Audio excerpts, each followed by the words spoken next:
विशेष करके हमारा जो विश्वास का नींव जो है वो यीशु मसीह का पुनरुत्थान है। हालेलुया। बाइबल में कहती है 1 कोरिन्थियंस 15:19 वर्ड्स को हम लोग पढ़ेंगे। यदि हमने केवल इसी जीवन में मसीह पर आशा रखी है तो हमारी दशा सब मनुष्यों से अधिक दयनीय है। यस, इसी जीवन के लिए ही हम मसीह पर आशा रखा है तो हमारा जीवन सबसे अनलकी है। क्योंकि 15-12 को पढ़िए। अब यदि मसीह का ये प्रचार किया जाता है कि वह मृतकों में से जिलाया गया है तो तुम में से कुछ ये क्यों कहते हैं कि मरे हुओं का पुनरुत्थान है ही नहीं।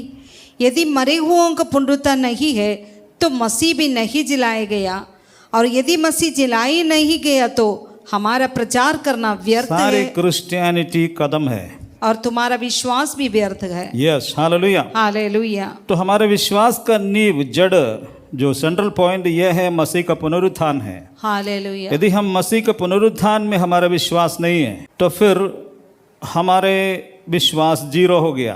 कुछ शक्ति के पीछे हम पड़े हुए हैं, इस संसार का आशीषों के लिए अच्छा चल रहा है, अच्छा जीवन चाहिए, चंगाई चाहिए, और इन सारे बातों के लिए हम यीशु के पीछे चल। कई लोग ऐसा है उनको पुनरुत्थान पर विश्वास नहीं है। यदि हम पुनरुत्थान का घोषणा नहीं करते हैं तो वो कोई बड़ी बात नहीं है। यदि मरे हुए का पुनरुत्थान नहीं है तो मसीह भी नहीं जिलाया गया।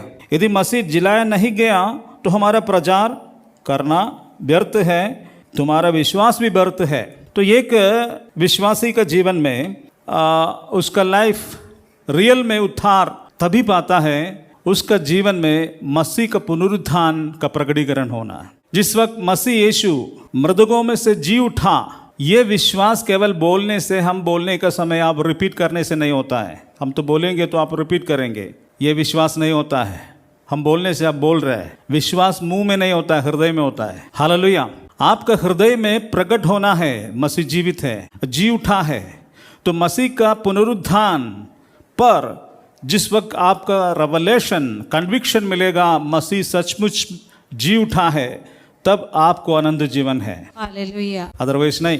क्योंकि बहुत लोग हैं क्रूस टांगते रहते, ईस्टर मनाता है, शराब पीता है, ईस्टर भी मना रहा है, 40 दिन अंडा मछली मीट नहीं खाते, 40 दिन उपवास है ईस्टर का समय में, और जब ईस्टर हो जाता है तो खूब नॉनवेज खाएगा।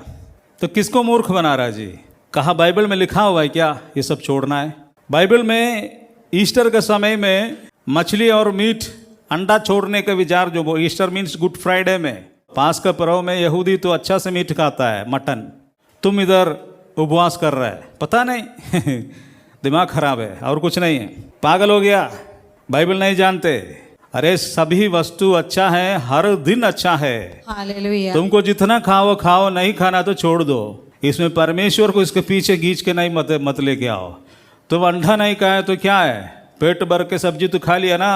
तो मीठ नहीं खाए तो क्या है, तुम तो पनीर का तो 4 किलो एक दिन खा लिया पनीर। तुम्हारा आसक्ति तो कम नहीं हुआ है। उपवास करने के समय में तो अपने भाई से प्रेम करना है। हालेलुया। और जिससे तुम्हारे झगड़ा है उससे मेल मिलाप करना। आमीन। ये कर सकते हैं क्या? तब तुम उपवास करते हो। हालेलुया। हालेलुया। हालेलुया। तुम 40 दिन उपवास करने से बढ़कर है, एक ही दिन उपवास करो, एक टाइम का खाना, और अपने भाई से गले लगाओ। आमीन। उससे हजारों गुना आशीष मिलेगा। हालेलुया। हालेलुया। हालेलुया। इसी तरह जिसको परमेश्वर से कोई लेना देना नहीं है, पर्व मनाते हैं और उपवास करते हैं, उपवास के समय में परहेज रखते हैं, बाइबल का अनुसार नहीं है। बाइबल में कभी भी कोई परहेज नहीं बोला हुआ है, आमीन। ना पुराना नियम में ना न्यू टेस्टमेंट में। तो ये सब कहाँ से लेके आया, उनको ही पूछना चाहिए। Hallelujah. Hallelujah. Praise the Lord. Praise the Lord. उसके बाद में ईस्टर हो गया, कोई भी हो गया, फिर खूब शराब पीने वाला भी है, सब लोग नहीं, शराब पीने वाला भी है, वो भी 40 दिन का उपवास किया। अरे तुम्हारे शराब का इसमें से तुमको यदि छुटकारा मिला तो तू अच्छा हो गया, प्रभु तुमको चंगा किया। तुम वचन नहीं पढ़ते हैं, बाइबल उठाते ही नहीं है, घर के अंदर बाइबल ऐसे अलमारा में रखा हुआ है, कभी इसको छूता ही नहीं है, उसका अंदर में जीवन है। हालेलुया। हालेलुया। मेरे घर में तो मेरे बचपन से क्या, मेरे पीढ़ियों से, हम लोग तो पीढ़ियों का ईसाई ही लोग हैं, क्रिश्चियन लोग हैं, लेकिन पता है बहुत सारे वचन बाइबल्स तो घर पे ऐसे ही था। मैंने अपने ज़िंदगी में कभी बाइबल नहीं खोला। मेरे अलमारे में बाइबल रखा हुआ। एक दिन एक पास्टर भी लेके आया, एक बाइबल रख दिया था कि आप भी पढ़ लीजिए करके।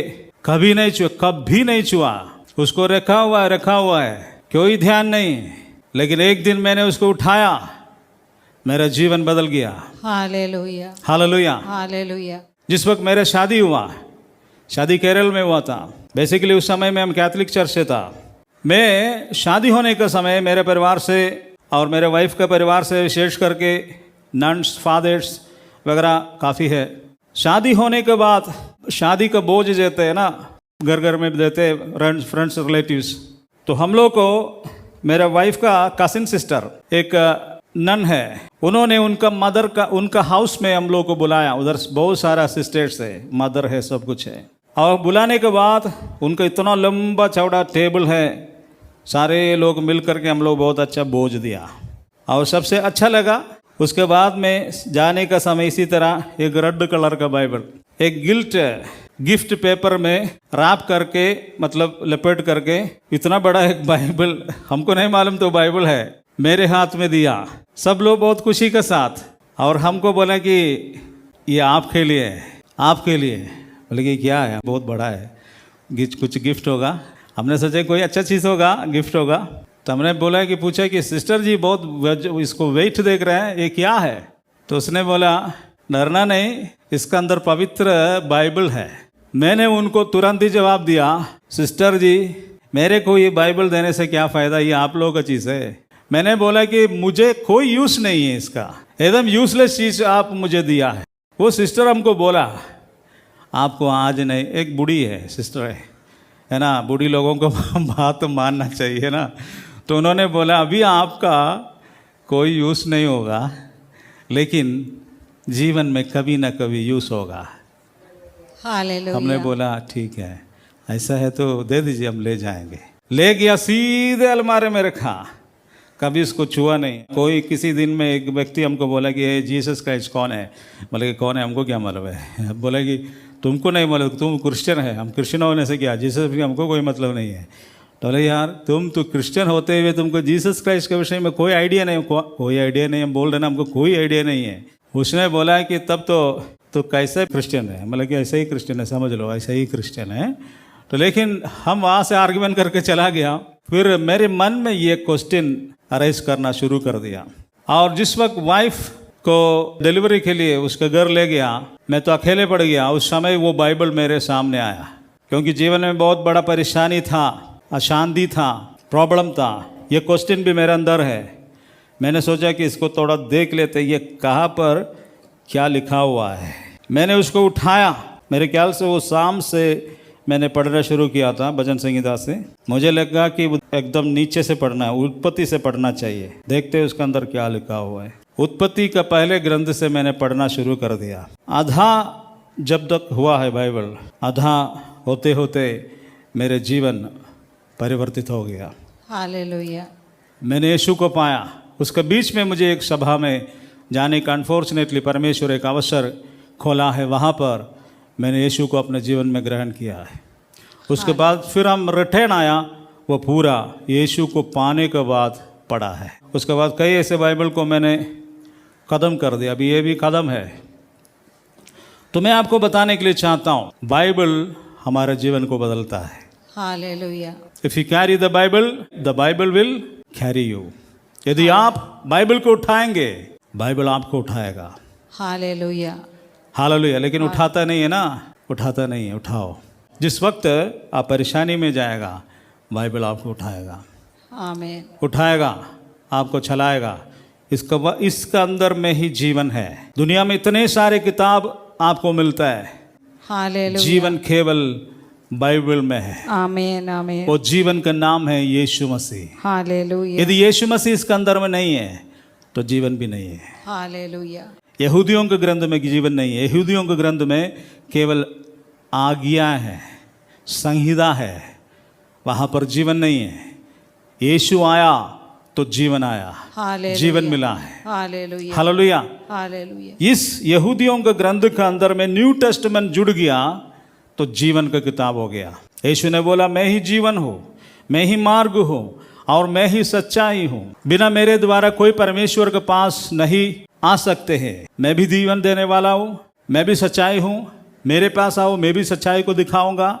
ऐसा नहीं बोला है, मैं ही सत्य हूँ, हालेलुया, मैं ही जीवन हूँ आमीन, और मैं ही मार्ग हूँ। हालेलुया, यीशु के बिना कोई दूसरा रास्ता नहीं है स्वर्ग जाने के लिए। आमीन, वो स्वर्ग से आया, हमारे लिए जीवन दिया और स्वर्ग गया, फिर आएंगे हमें स्वर्ग ले जाने के लिए। आमीन।